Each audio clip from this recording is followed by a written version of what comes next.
বাবা আর তার মেয়ে দুই বন্ধুর মতন দিন যাপন করত, কিন্তু আজ সেই মেয়ে বাবাকে ছেড়ে নক্ষত্র হয়ে গেছে।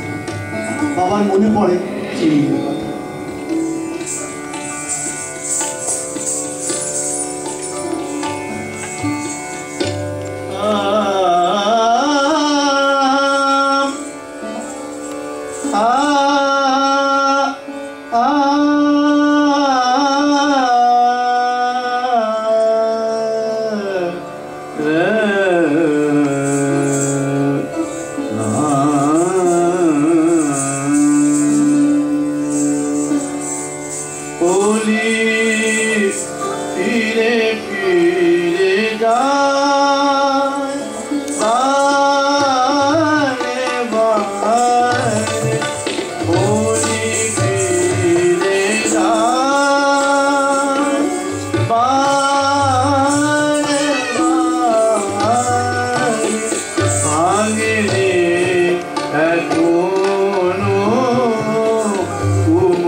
হাসপাতালের করিডোরে বড় বাজারের মতো ভিড় ঠেলে নিকুঞ্জ কোনো মতে ডাক্তারবাবুকে ধরতে পারল।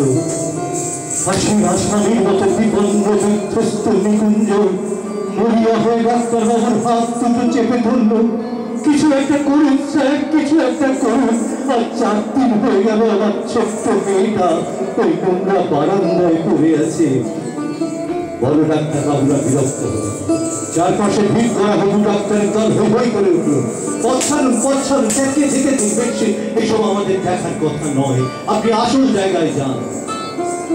রোগী উঠছে পড়া হাসপাতালে ভয়ঙ্কর নোংরা বারান্দায়, অসংখ্য রোগীর ভিড়ে একটা ময়লা বিছানায় নিকুঞ্জর একমাত্র মেয়ে মামুনি শুয়ে আছে। ফ্যাকাশে মুখ, হাতে ফোটানো স্যালাইনের চুল, চোখ ঢুকে গেছে কোটরে। জুতোর দোকানের সামান্য মাইনের কর্মচারী নিকুঞ্জ, তার আদরের মেয়ে মামুনি কঠিন কঠিন অসুখ। ডায়ালিসিস করতে হবে, ডাক্তারের বিধান। নিকুঞ্জ গত 4 দিন উত্থান্তের মতো ছুটছে। পাড়ালি মেলে থেকে রাইটার্সের আমলাদের ফর্ম নিকুঞ্জ ছুটে বেড়াচ্ছে অপরাধীর মতো।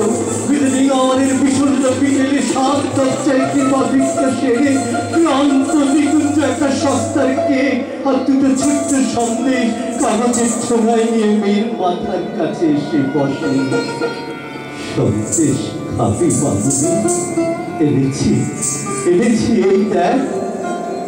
যেন কোনো গভীর অতল থেকে ক্ষীণ স্বরে মেয়ে বলে, বাবা আমার ছুটি হবে কবে বাবা, আমি বাড়ি যাব কবে বাবা। এটুকু বলতে বলতে সে ছিনিয়ে পড়ে। নিকুঞ্জ মেয়ের মাথায় হাত বুলায়। নোট চায়নি, দিন চলে যাচ্ছে, রাইটার্সের ছুটি চলছে। গরিব নিকুঞ্জ সারাদিন জুতোর দোকানে মানুষের পায়ে জুতো পরায়, অন্য মনুষ্য কাজে কুল হয়ে যায় বারবার। মালিক ধমক লাগায়, এক একটা নদর পায়ে জুতো পরাতে পরাতে নিকুঞ্জর ইচ্ছে হয় বর্ষাওয়ালা করতে পা দুটো চেপে ধরে বলে, স্যার স্যার আমার একমাত্র মেয়ে পয়সার অভাবে হাসপাতালের নোংরা বারান্দায় একা একা পড়ে আছে, তার চিকিৎসা হচ্ছে না। দিন না স্যার কয়েক হাজার টাকা, আমি সারা জীবন আপনার গোলাম হয়ে থাকবো। কিন্তু এসব তো বলা হয়ে উঠছে না নিকুঞ্জ। কাজের ফাঁকে ফাঁকে শুধু দীর্ঘশ্বাস করতে থাকে। দুটোর সময় ছুটি নিয়ে কলকাতার ডাক সাইকের জ্যাম ডিঙিয়ে অসংখ্য মানুষের ভিড় এড়িয়ে নিকুঞ্জ রাইটার্সের দোকানে পৌঁছয় হাঁপাতে হাঁপাতে কেরানি বাবুটির টেবিলের সামনে দাঁড়ায় চোরের মতো। বাবুটি বললেন, আজ আর হবে না দাদা। কেন? জানেন না নাগাল্যান্ডের পশুপালন মন্ত্রীর মৃত্যুতে আজ আমাদের হাত ছুটি ঘোষণা করেন।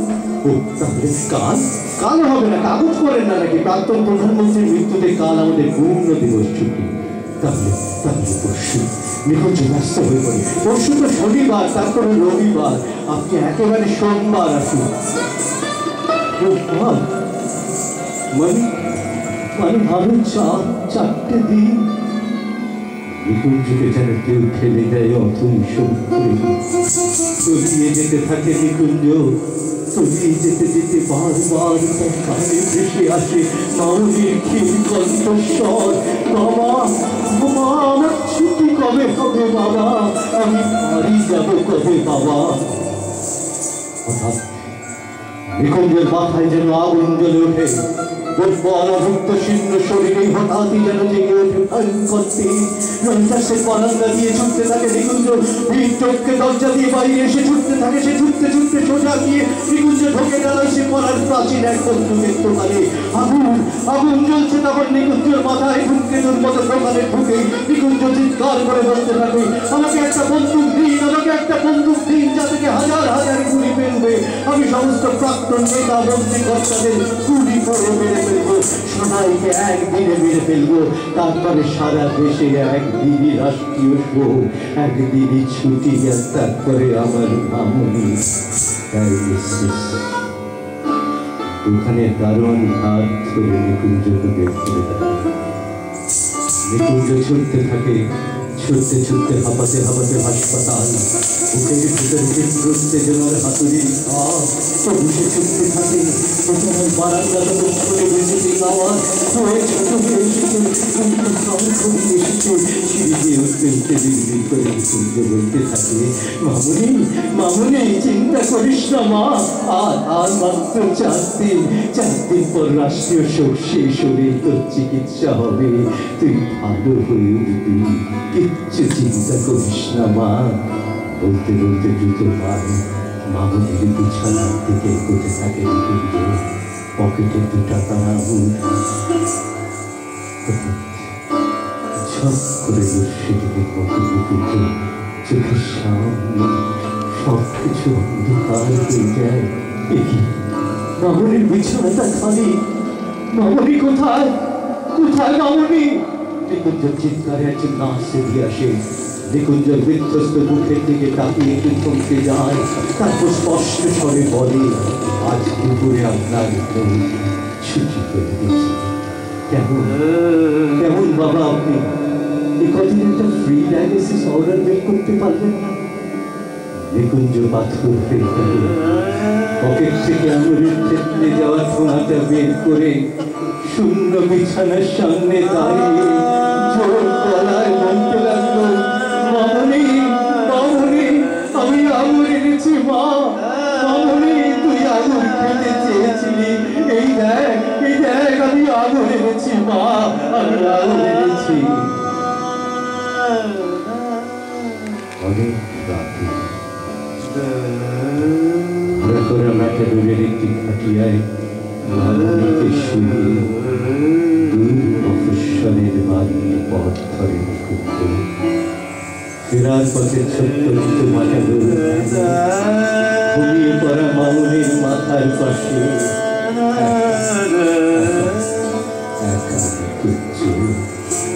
সারাটা রাস্তা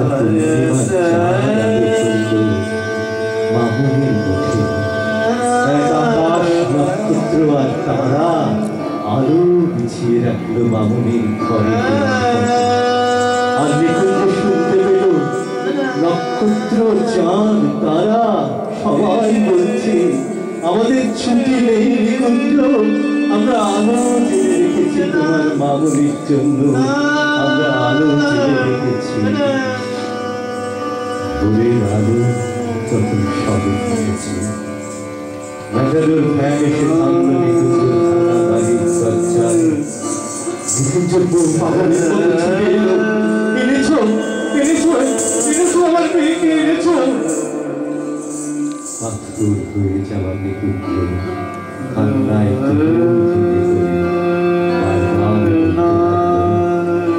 তোমার মামুনি ছুটি হয়ে গেছে, তোমার মামুনি ছুটি হয়ে গেছে।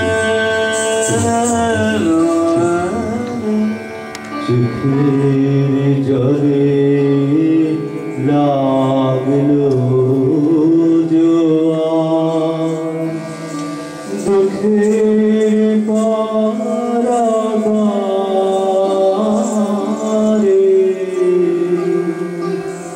ও চাঁদ, চোখের জলে